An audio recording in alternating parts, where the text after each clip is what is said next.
Well, welcome back to our Premier League studios, Nolan Baker. It's interesting because at half-time, this could have been even better for the Forest fairy tale. They led 1-0 at half-time, but it was only half-time. Ultimately, when you look at this, hate to say I called it, it was a draw.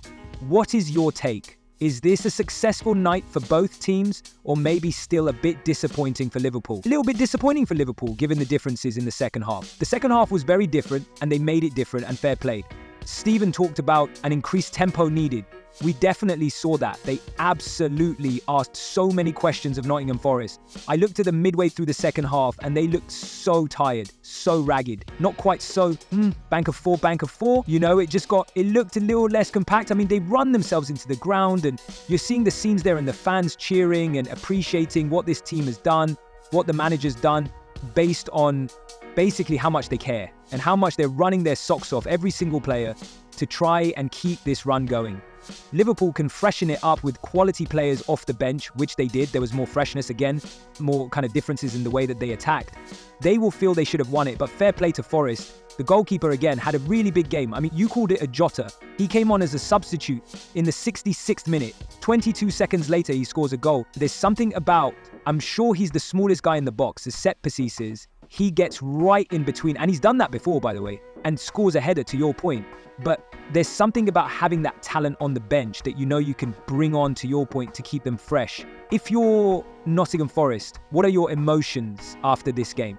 Do you know what? They'll be disappointed because they went 1-0 ahead, but then you've got to understand what you're going up against in Liverpool. I love the fact that when you watch Liverpool now, under Jurgen Klopp, we knew what we were going to get every week. Under Armstrong, he's got the ability to tinker with the systems. You see Gravenberg go into the centre-back position. Then he goes back into midfield. So you're constantly asked questions as a player. So Nottingham Forest today will be saying, he threw everything at us there. We conceded one goal. Yes, the goalkeeper was incredible in the way he played.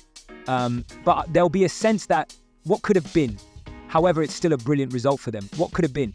Because at half-time, you're looking at that and the table would have been a little bit different. There would have just been 3 points between them and Liverpool instead of the 6. Nevertheless, they are up to second, and this is anything but over. I almost asked you in our coverage before the game, could this possibly be a fixture between two title contenders? What's your answer now?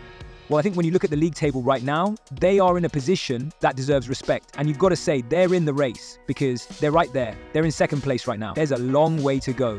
And I think most people like us would expect them to drop out. But Leicester didn't in 2016.